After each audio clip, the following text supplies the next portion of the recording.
Now sheep farming. sheep farming consist of rearing and breeding domestic sheep। sheep farming का मतलब होता है rearing करना और domesticating sheep from wool meat and hides. ठीक है। sheep farming is economically beneficial, सबसे ज़्यादा आर्थिक रूप से फ़ायदा देता है for the farmers particularly in arid semi arid and mountain region. पहाड़ी इलाका पे एरिड सेमी एरिड रीजन पे sheep फार्मिंग बहुत ही बेनिफिशियल होता है। रेयर ड्राई लैंड पे रखते हैं इसको। These animals love and move in groups called flocks. ये एनिमल ग्रुप्स में चलना पसंद करते हैं, इसलिए इनको हम लोग फ्लॉक्स कहते हैं। A group of sheep is called herd. Group of sheep को हम लोग हर्ड कहते हैं। लाइफ स्पेन 10 से 12 साल होता है इनका, और जेस्टेशन पीरियड 5 मंथ का होता है। प्रेगनेंसी मतलब 5 साल में 5 महीने में एक बार बच्चा पैदा करते हैं। ठीक है। अब fooding and water. Food and water. Sheeps are herbivores, mainly ये हर्बीवोर्स होते हैं। Their main food consist of grasses, leaves and grains. इनका मेन फूड जो होता है ग्रासेस, लीव्स, ग्रेन्स होता है। शिप एक्टिव ग्रेजर्स होते हैं। ठीक है। क्लोजर टू द ग्राउंड पे रहते हैं। They are usually feed twice a day and allowed to graze in pastures और vacant field. Mainly vacant field पे ये ग्रो करते हैं। You must have seen shepherds taking their herds from the sheep from for grazing. तुम लोग देखा होगा shepherd's जाते हैं उनको चराने के लिए, ग्रेजिंग करने के लिए शिप्स को। Apart from grazing sheep rearers also feed on mixture of pulses, corns, jowar, oil cakes. Grazing के अलावा शिप किस पे डिपेंड करते हैं? पल्स के ऊपर फीड करते हैं, खाते हैं, कॉर्न खाते हैं, ज्वार खाते हैं, ऑयल केक खाते हैं। ये सब उनको क्या देते हैं? और उनको फ्रेश वाटर चाहिए, जैसे तालाब का पानी, सॉरी पोखर का पानी का, जहाँ साफ पानी रहे उसे ज़्यादा पीना पसंद करते हैं। शेल्टर फॉर शिप, वही बात है, शिप का shelter. Do not elaborate housing facility तो इनको मिलता नहीं है। Sheeps with gunny bags and thatched roof can provide enough protection from the suns. इनको जो गनी बैग्स मिलता है, थैच्ड रूफ मिलता है, वो इनफ प्रोटेक्शन सन से प्रोवाइड करते हैं, रेन से, विंड से, इनिमी से। ठीक है। Their sheds should be kept dried and well ventilated. उनका शेड्स जो होता है वेल वेंटिलेटेड रहना चाहिए और सूखा रहना चाहिए। Warm shed clothes should be avoided. गर्म जगह पे उनको नहीं रखना। As they sweat profusely and they catch cold very easily. अगर वार्म जगह पे रखेंगे उनको तो उन्हें पसीना होगा और उन्हें ठंडी जल्दी कैच कर लेगा बीमारी। Breeding of sheep. ठीक है। ब्रीडिंग कैसे करते हैं शिप का? The parents which have desirable characteristics such as fine under hairs are specially chosen for breeding. जिनके पास फाइन अंडर हेयर्स रहते हो उनको स्पेशली चूज करते हैं हम लोग ब्रीडिंग के लिए। After selected parents they are allowed to make under natural condition. Selected parent को चूज करने के बाद उनको नेचुरल कंडीशन में रखा जाता है मेटिंग करने के लिए। मेटिंग मतलब सेक्स करने के लिए। This process of selecting parents for obtaining is known as selective breeding. और इसी प्रोसेस को हम लोग सेलेक्टिव ब्रीडिंग करते हैं, मतलब सेलेक्टेड पेरेंट्स को रखा जाता है और सेलेक्टिव मेटिंग कराई जाती है। ठीक है। 1 to 3 यंग वंस पर लीटर, मतलब एक बार में 1 से 3 बच्चा पैदा करते हैं। Processing of wool. वूल का प्रोसेसिंग कैसे करेंगे?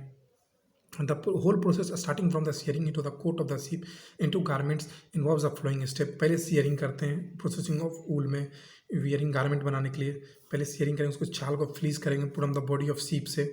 ठीक है। द पर्सन जो उसको निकाल रहा है उसको हम लोग शेयरर कहेंगे, और इसके लिए एक सीजर चाहिए। देखो सीजर ट्रिमिंग जैसा मशीन होता है। It can be done by shearing machine, machine के थ्रू करते हैं। An electric shear makes it possible for a shear to clip over 200 sheeps a day. एक दिन में 200 शीप का निकाल देता है। Hand shearing does not remove wool completely. हैंड से करेंगे तो पूरी तरह से नहीं हट पाएगा from the body of the sheep. Sheep are shorn generally once in a year during the hot weather. गर्म के समय साल में एक बार इसको जरूर करते हैं। अब आते हैं स्कोरिंग। ठीक है।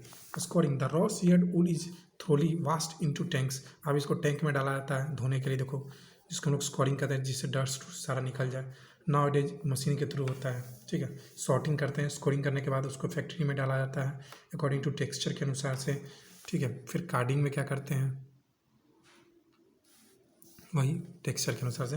फिर कार्डिंग में क्या करते हैं, कार्डिंग में वही करेंगे। द वूल फाइबर्स जो कंबाइंड हो गए हैं उनको कार्डिंग मशीन में जाता है, उनको पैरेलल डाला जाता है, पैरेलल किया जाता है, और रोलर से उनको पूरी तरह से रोल किया जाता है।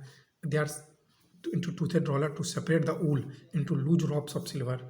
ठीक है। सिल्वर से रॉप्स ऑफ सिल्वर से उनको पूरी तरह से लूज किया जाता है, एक पैरेलल रोज ऑफ फाइबर में बनाया जाता है।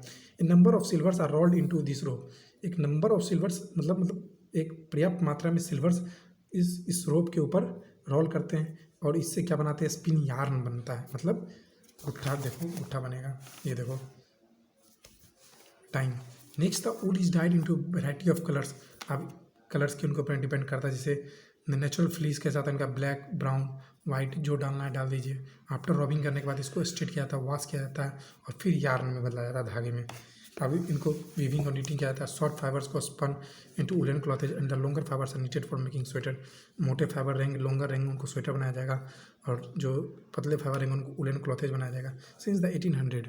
ठीक है, 1800 में देखा गया है spinning and weaving have become increasingly mechanically enclosed by the entirely by hand has become a rare luxury। since the 1800 में स्पिनिंग और वीविंग की वजह से बहुत ही ज़्यादा मैकेनिकल, मतलब मशीन इतना ज़्यादा डेवलप हुआ है ये हैंड का भी यूज नहीं करते हैं, मशीन ही हर एक चीज़ को करता है। अब देखते हैं हम लोग ऊल की प्रॉपर्टी क्या क्या होती है। ठीक है, ऊल जनरली क्रीमी वाइट होता है, कलर के ऊपर डिपेंड करता है। ठीक है, कोई जो कलर डालना है, ब्रीड के भी कलर के ऊपर डिपेंड करता है।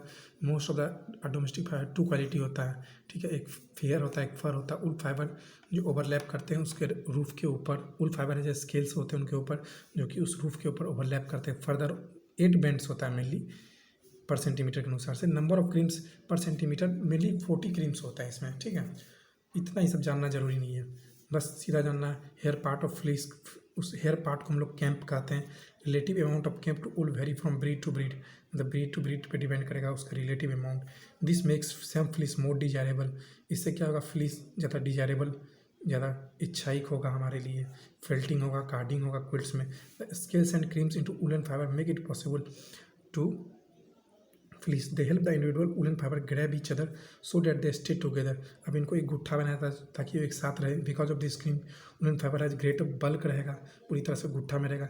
दे can retain a lot of air, air ज़्यादा कंटेन करते हैं। And whose fabrics are good insulator of heat, इसीलिए इसमें हीट आसानी से पास नहीं करता है क्योंकि लॉट ऑफ एयर कंटेन कर लेते हैं ये। ठीक है, Bedouins use woollen clothes to keep the heat of the sun out during day time. Bedouins क्या करते हैं, वुलन क्लॉथेज का यूज करते हैं सन से बचने के लिए ड्यूरिंग डे टाइम।